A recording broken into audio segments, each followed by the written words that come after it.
தேவனாகிய கர்த்தர் மனுஷனை ஏதேன் தோட்டத்தில் அழைத்து கொண்டு வந்து அதை பண்படுத்தவும் காக்கவும் வைத்தார். தேவனாகிய கர்த்தர் மனுஷனை நோக்கி, நீ தோட்டத்தில் உள்ள சகல விருட்சத்தின் கனியையும் புசிக்கவே புசிக்கலாம். ஆனாலும் நன்மை தீமை அறியத்தக்க விருட்சத்தின் கனியை புசிக்க வேண்டாம். அதை நீ புசிக்கும் நாளில் சாகவே சாவாய் என்று கட்டளையிட்டார். பின்பு தேவனாகிய கர்த்தர் மனுஷன் தனிமையாயிருப்பது நல்லதல்ல, ஏற்ற துணையை அவனுக்கு உண்டாக்குவேன் என்றார்.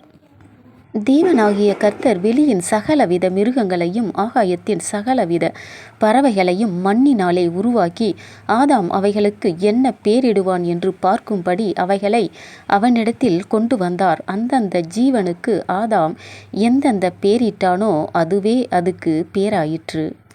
அப்படியே ஆதாம் சகலவித நாட்டு மிருகங்களுக்கும் ஆகாயத்து பறவைகளுக்கும் சகலவித காட்டு மிருகங்களுக்கும் பேரிட்டான். ஆதாமுக்கோ ஏற்ற துணை இன்னும் காணப்படவில்லை. அப்பொழுது தேவனாகிய கர்த்தர் ஆதாமுக்கு அயர்ந்த நித்திரையை வரப்பண்ணினார். அவன் நித்திரையடைந்தான். அவர் அவன் விலா எலும்புகளில் ஒன்றை எடுத்து அந்த இடத்தை சதையினால் அடைத்தார். தேவனாகிய கர்த்தர் தாம் மனுஷனில் எடுத்த விலா எலும்பை மனுஷியாக உருவாக்கி அவளை மனுஷனிடத்தில் கொண்டு வந்தார்.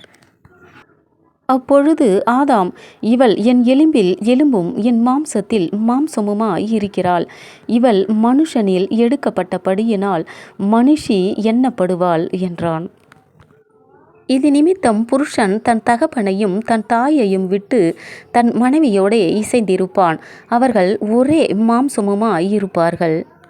ஆதாமும் அவன் மனைவியுமாகிய இருவரும் நிர்வாணிகளாயிருந்தும் வெட்கப்படாதிருந்தார்கள்.